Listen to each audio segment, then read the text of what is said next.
सुमनांनी स्वागत करतो आणि यानंतर आपले पोलादपूरचे सुपुत्र गटनेते प्रवीणजी दरेकर साहेब मी यांना विनंती करतो की त्यांनी सभेला संबोधित करावं। त्यांना मुंबईला एका महत्त्वाच्या कार्यक्रमासाठी जायचं आहे आणि त्याच्यामुळे ते थोडासा वेळात वेळ काढून इथं आले, त्याबद्दल मी त्यांचा निश्चित आभार व्यक्त करतो। आपल्या सगळ्यांचे लाडके मंत्री, गोरगरिबांचा शेठ म्हणून ख्याती मिरवलेले माझे मित्र भरत शेठ गोगावले यांच्या वाढदिवसाच्या निमित्तानं होत असलेल्या या भव्य दिव्य अशा कार्यक्रमास उपस्थित या राज्याचे सन्माननीय कॅबिनेट मंत्री, रोजगार हमी व फलोत्पादन मंत्री, आजचे सत्कार मूर्ती सन्माननीय भरत शेठ गोगावले, जे छातीची ढाल करून भरत शेठच्या या सर्व वाटचालीमध्ये रायगड जिल्ह्यामध्ये त्यांच्या सोबत राहणारे अलिबागचे आमदार सन्माननीय महेंद्र शेठ दळवी, ज्याने आता आपल्या मनातना अर्धा राग व्यक्त केला। मला वाटतं महेंद्रचं पूर्ण भाषण झालेलं नाही, ते आमचे मित्र कर्जतचे सन्माननीय आमदार महेंद्र थोरवे, भरत शेठ यांच्या सामाजिक राजकीय वाटचालीमध्ये खऱ्या अर्थानं ज्यांचं मोठं योगदान आहे त्या आमच्या सुषमा वहिनी, युवकांमधलं एक तरुण आणि लोकप्रिय अशा प्रकारे भरत शेठचा वारसा चालवणारं युवा नेतृत्व सन्माननीय विकास गोगावले, व्यासपीठावर उपस्थित असलेले सर्व पक्षाचे सन्माननीय पदाधिकारी, भारतीय जनता पार्टीचे बिपिन मामुलकर आमचे पदाधिकारी आणि मोठ्या संख्येनं आपल्या लाडक्या नेत्याचं अभिष्ट चिंतन करण्यासाठी, वाढदिवसाच्या निमित्तानं शुभेच्छा देण्यासाठी उपस्थित असलेल्या सर्व बंधू भगिनींनो आणि मातांनो, सर्वप्रथम भरत शेठ गोगावले यांना जन्मदिवसाच्या निमित्तानं मी माझ्या कुटुंबियांच्या वतीनं आणि भारतीय जनता पार्टीच्या वतीनं मनापासून या ठिकाणी शुभेच्छा देतो। आणि केवळ महाड पोलादपूर नव्हे, रायगड जिल्ह्याच्या साठी, महाराष्ट्रासाठी त्यांच्या हातून चांगल्या प्रकारचं काम व्हावं असं आई जगदंबेच्या चरणी प्रार्थना करतो। खरं म्हणजे मला वाटलं आलो तेव्हा वाढदिवसाची सभा असेल, परंतु आल्यावर बघितलं आणि जी तयारी होती त्यावरून ही नॅपकिन सभा आहे हे माझं मत त्या ठिकाणी झालं होतं। आणि नॅपकिन किती महत्वाचं आहे बघा, मगाचपासून मला घाम येतोय, माझ्या हातात नॅपकिन नसता तर त्या ठिकाणी अवघड होऊन राहिलेलं असतं। आणि रायगडच्या मातीचा एक स्वभाव आहे की एक तर कोणाच्या वाट्याला जायचं नाही आणि वाट्याला गेलं आणि अंगावर आलं तर शिंगावर घेण्याचा मंत्र याच मातीतना छत्रपती शिवाजी महाराजांनी या ठिकाणी दिलेला आहे। त्याचं प्रत्यंतर या सभेमध्ये येताना दिसतंय। खरं म्हणजे मी कधी भरत शेठ यांच्या वाढदिवसाला येण्याचा योग नव्हता, फोनवरूनच शुभेच्छा द्यायचो, परंतु कार्यकर्त्यांचा आग्रह होता, प्रवीण भाऊ आपण यावं, आपण महायुतीमध्ये सत्तेमध्ये आहोत, आपण येऊन या ठिकाणी या आमच्या नेत्याचं अभिष्ट चिंतन करावं अशा प्रकारची अपेक्षा व्यक्त केली आणि आज आवर्जून मी या ठिकाणी उपस्थित आहे. तसा भरत शेठचा प्रवास मला जवळून माहित आहे. पंचायत समिती सदस्यापासून जिल्हा परिषदेच्या माध्यमातून एक सर्वसामान्यामध्ये मिसळणारा एक कार्यकर्ता म्हणून त्यांची छबी जी त्यावेळेला होती ती आजही या राज्याचा मंत्री झाल्यावर तोच भरत शेठ आज सर्वसामान्यांना या ठिकाणी पाहायला मिळतोय. हे भरत शेठचं वैशिष्ट्य या ठिकाणी आहे. आणि म्हणून आपण सारे जण या ठिकाणी आपल्या या नेत्याच्या वाढदिवसानिमित्त शुभेच्छा देण्यासाठी उपस्थित आहात. खरं म्हणजे भरत शेठ केवळ आमदार म्हणून त्यांचं योगदान नाही, तर महाराष्ट्रामध्ये जी काही क्रांती या सत्ता बदलाची झाली त्याचं मूळ उगमस्थान जर कुठे असेल तर ते भरत शेठ गोगावले होते. आणि आमचे 2 महेंद्र त्यांच्या पाठीशी त्या क्रांतीच्या लढ्यामध्ये साथीला होते याची सर्वांनी त्या ठिकाणी दक्षता घेण्याची, लक्षात ठेवण्याची आवश्यकता आहे. आणि म्हणून आज त्यांच्यावर मोठी जबाबदारी आहे. या राज्याचे ते फलोत्पादन मंत्री आहेत, रोजगार मंत्री आहेत.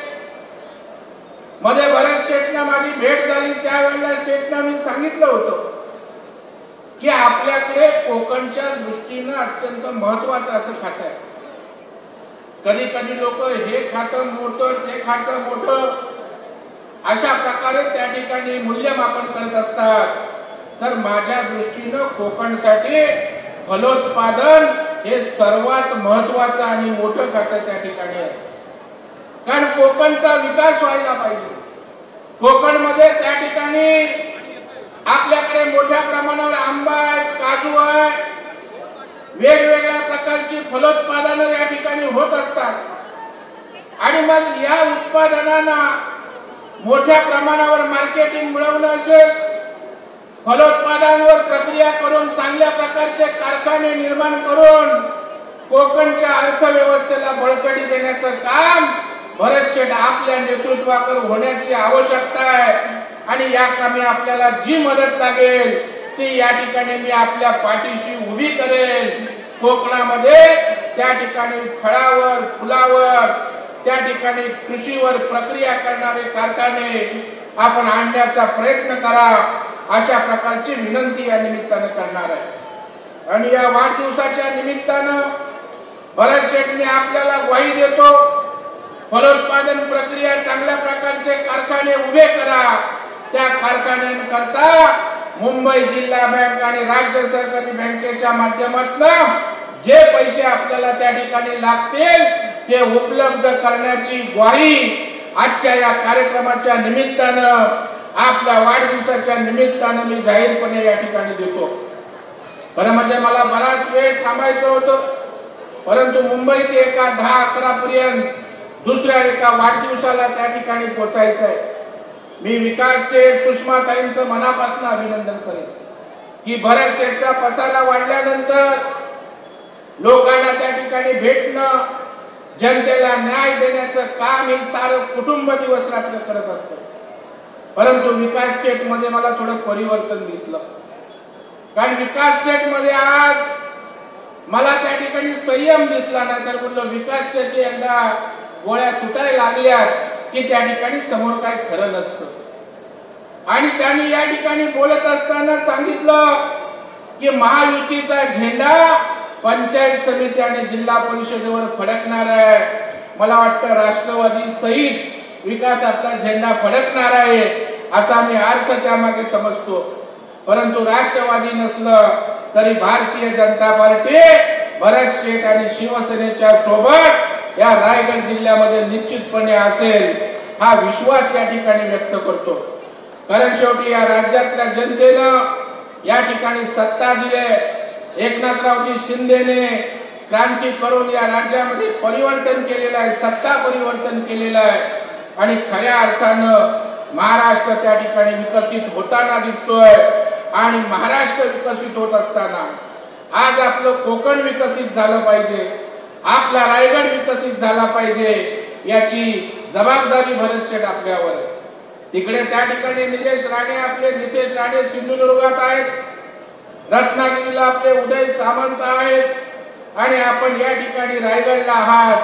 आपल्याकडून आमची अपेक्षा आहे की कोकणमध्ये आपल्या सत्तेचा जास्तीत जास्त वाटा कसा मिळेल याचा आपण प्रयत्न करा. मुख्यमंत्र्यांकडून जी काही मदत जे काही सहकार्य लागेल ते आपल्या सोबत जेव्हा जेव्हा गरज असेल तेव्हा मी आपल्या सोबत येईल. कारण कोकणचा विकास गेली अनेक वर्ष झाला नाही आणि त्याच्यामुळे बरेचसे महाराष्ट्र तर आपण फिराच, परंतु या ठिकाणी आज कोकणला खऱ्या अर्थानं तुमच्यासारख्या संवेदनशील माणसाची निश्चितच गरज आहे. मी त्यांना सांगितलं की ज्या वेळेला शरद पवार साहेब या ठिकाणी होते तेव्हा पवार साहेबांनी आंब्याची लागवड करण्यासाठी 100% अनुदान दिलं होतं. म्हणजे त्या ठिकाणी आंब्याचा खड्डा खोदण्यापासून त्याला पाणी पुरवठा करण्यापासून खत बियाणं आणि ते आंब्याचं झाड वाढेपर्यंत 100% अनुदान त्या ठिकाणी दिलं जात होतं आणि त्यातनाच अनेक बागा आज त्या ठिकाणी कोकणच्या फुललेल्या आहेत. आज मोठ्या प्रमाणावर त्याचं आंबा उत्पादन होतं आणि मला या वाढदिवसाच्या निमित्तानं भरत शेठ आपण फलोत्पादन मंत्री म्हणून आपण रोजगार हमी योजना म्हणून जी कामं आहेत ती करालच, परंतु या फलोत्पादन क्षेत्रामध्ये क्रांती करण्याची एक सुवर्ण संधी आज या सरकारच्या माध्यमातून आहे. आपण सारे मिळून त्या ठिकाणी या कोकणच्या फलोत्पादनामध्ये त्या ठिकाणी निश्चितपणे मोठं काम उभं करू. भरत शेठ यांना मनापासून या ठिकाणी शुभेच्छा देतो. आम्ही जेव्हा महाराष्ट्रात जातो वेगवेगळ्या मतदारसंघाची चर्चा होते, आमदारांना ज्या वेळेला विचारलं जातं बाबा तो कसा आमदार होतो, टिकवतो कसा, तुझं बलस्थान काय, त्यावेळेला मी त्यांना आवर्जून आमच्या भरत शेठचं सांगत असतो की सगळ्यात सुखदुःखात सगळ्यांच्या दरवाजात जाणारा धावून जाणारा आमदार या महाराष्ट्रामध्ये कोण असेल तर ते भरत शेठ गोगावले आहेत. अशा प्रकारचा त्यांचा जनसंपर्क आणि गोरगरिबांची कळव त्यांच्या मनामध्ये त्या ठिकाणी आहे आणि म्हणूनच आज मोठ्या संख्येनं या ठिकाणी आपण सारे जण उपस्थित आहात. त्याबद्दल आपल्या सगळ्यांनाही मनापासून धन्यवाद देतो. भरत शेठ यांना उदंड अशा प्रकारचं आयुष्य मिळो. मंत्री तर ते झाले, आता एकच इच्छा त्यांची बाकी आहे, तुमच्या सगळ्यांची इच्छा बाकी आहे. त्यासाठी सुद्धा वाढदिवसानिमित्त त्यांना मनापासून या ठिकाणी शुभेच्छा देतो. धन्यवाद. जय हिंद, जय महाराष्ट्र, भारत माता की जय. धन्यवाद प्रवीण भाऊ. प्रवीण भाऊ 2 मिनिटं थांब. आपल्याला शेठचा केक कापून घ्यायचा आहे. शेठच्या कुटुंबातील सगळे सदस्य आणि 3